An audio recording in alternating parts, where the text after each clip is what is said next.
అందరికీ నమస్కారం. కూటమి ప్రభుత్వం ఏర్పడిన తర్వాత రాజకీయ నాయకులు, కార్యకర్తలు ఎంతవరకు బరి తెగించిపోతున్నారంటే, సాక్షాత్తు ముఖ్యమంత్రి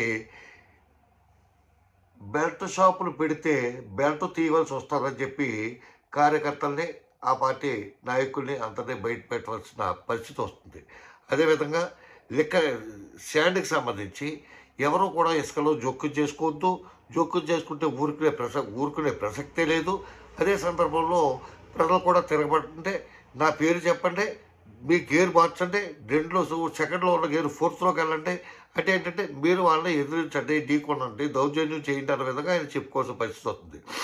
ఇకపోతే ఆచరణ నియోజకవర్గానికి చాలా వరకు ఇసుక ర్యాంపులు ఉన్నాయి. గోదావరి నదిని ఆనుకుని ఉన్న కాన్స్టిట్యున్సీ కాబట్టి అక్కడ తెలుగుదేశం గవర్నమెంట్ ఏర్పడిన తర్వాత అంతకుముందు గవర్నమెంట్లో కూడా ఇసుక తవ్వుకుని వెళ్ళిపోయిన సంఘటనలు ఉన్నాయి. ఇప్పుడు మరీ బరి తెగించి అర్ధరాత్రి పూట లారీలకి, పక్కనేమో ట్రాక్టర్లకు ఉచితంగా ఇసుకిస్తూ రాత్రినేమో లారీల ద్వారా విపరీతంగా తోలుకుపోతున్నారు. దానికి కొంతమంది స్థానికులు అట్లాగే కొన్ని మీడియా సంస్థలు ఎదురు తిరిగితే ఏదో తాత్కాలికంగా ఆపారు. ఎందుకు ఆపారు ఏంటనేది అయితే పూర్తిగా తెలియదు. అదేవిధంగా జిల్లాలో ఎక్కడ మద్యం బెల్ట్ షాపులు అంత తీవ్రంగా లేని పరిస్థితుల్లో బహిరంగంగా ఒక బారును తలపించే విధంగా 2 బెల్ట్ షాపులు ఆచట కాన్స్టిట్యున్సీకి సంబంధించి పెనుగొండ మండలంలో, పెనుగొండ హెడ్ క్వార్టర్స్లో, పెనుగొండ గ్రామంలో కండక్ట్ చేస్తారు. దానికి నిన్న ఎక్సైజ్ అధికారులు దాడి చేసి 3 వ్యక్తులు పట్టుకున్నారు. వాళ్ళు పట్టుకొని ఆ లిక్కర్ షాపుల్ని, ఆ లిక్కర్ని అంతా కూడా తరలించి వాళ్ళ మీద కేసులు పెట్టి వాళ్ళు అరెస్ట్ చేయడం జరిగింది. పట్టుబడ్డ వ్యక్తులు 3 కూడా తెలుగుదేశం పార్టీకి సంబంధించిన వ్యక్తులు, తెలుగుదేశం పార్టీలో ప్రముఖులు. అందులో ఒక వ్యక్తి అయితే సాక్షాత్తు తెలుగుదేశం గ్రామ పంచాయతీలు, తెలుగుదేశం పార్టీకి సంబంధించిన వార్డు మెంబర్ కూడా. కాకపోతే వీళ్ళకి దాని మీద ఎక్సైజ్ వాళ్ళు ఏం చెప్పారయ్యా అంటే 201/2024, 202/2024 అని చెప్పి 2 కేసులు కట్టారు.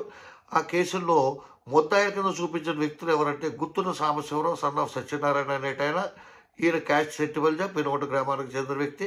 అట్లాగే Puluguru Ravikumar, son of Nageswararao, age 48, SC Mala, ఈయన కూడా పెనుగొండ గ్రామానికి సంబంధించిన వ్యక్తే. అదేవిధంగా ఇంకొక కేసులో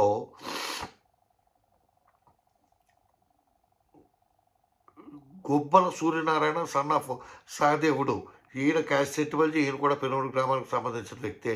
వీళ్ళ దగ్గర నుంచి ఒకళ్ళ దగ్గర నుంచి Kerala malt fine whisky 180 ml 5 బాటిళ్ళు, ఓల్డ్ అడ్మిరల్ బ్రాందీ 180 ml 12 బాటిళ్ళు, ఇంకొకరి దగ్గర నుంచి అట్లాగే silver stripe original reserve whisky 7 బాటిళ్ళు, officer choice elegant whisky 180 ml 5 bottle, మొత్తానికి 29 బాటిల్ ఏవో కూడా స్వాధీనం చేసుకున్నారట. దీనివల్ల మనకి ఏం తెలుస్తుందంటే అధికారం ఉంటే చాలు, డబ్బు సంపాదించడానికి ఆదాయ వనరుల కింద లిక్కర్ ఒకటి, ఇసుక ఒకటి చాలా బాగా ఉపయోగపడుతున్నాయి. ఇదంతా కూడా ఎందుకంటే దీంతో పాటు మీకు ఒక విషయం, మా ముందడుగు మీడియాని నమ్మి చాలామంది వీడియోలు పంపిస్తున్నారు.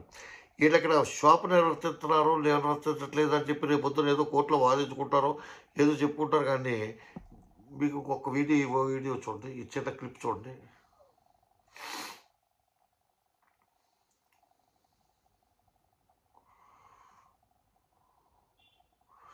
రోడ్డును ఆనుకుని ఉన్న షాప్ అది.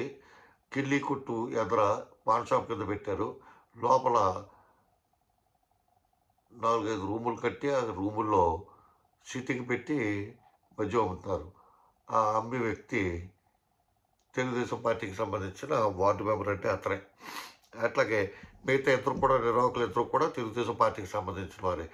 చంద్రబాబు నాయుడు గారు ఒక పక్కనేమో 5 లక్షల రూపాయల షాపులకు ఫైన్ వేస్తాం, ఎవరైనా ఇటువంటి బెల్ట్ షాపులు కాంటాక్ట్ చేస్తే అని చెప్పి ఆయన చెప్తుంటే ఇట్లా తీసుకొచ్చి ఇట్లా అమ్ముతున్నారు. ఇది ఎంతవరకు సంబంధించినది అంతా కూడా ఆలోచించుకోవాలి.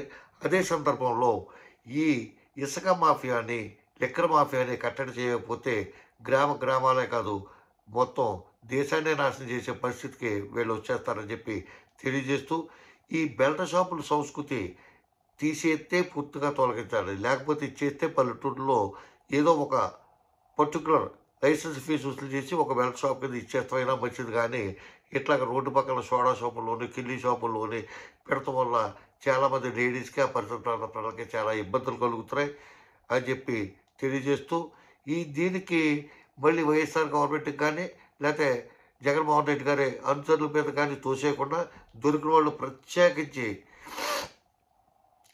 తెలుగుదేశం పార్టీకి సంబంధించిన వ్యక్తులే, తెలుగుదేశం పార్టీకి సంబంధించిన వార్డు మెంబర్ కూడా ఉన్నాడు కాబట్టి దీనికి తెలుగుదేశం పార్టీ వారు, ముఖ్యమంత్రి వారు ఏం సమాధానం చెప్తారో అనేది ఎదురు చూస్తూ తగిన చర్యలు తీసుకుని వీళ్ళపై ఏ విధమైన ఎక్సైజ్ శాఖ ఏ విధమైన ఒత్తిడి తెచ్చి ఆ కేసులు మాఫీ కాకుండా చూస్తారని ఆశిస్తూ సెలవు తీసుకుంటున్నాను. రామాధురావు. జై హింద్.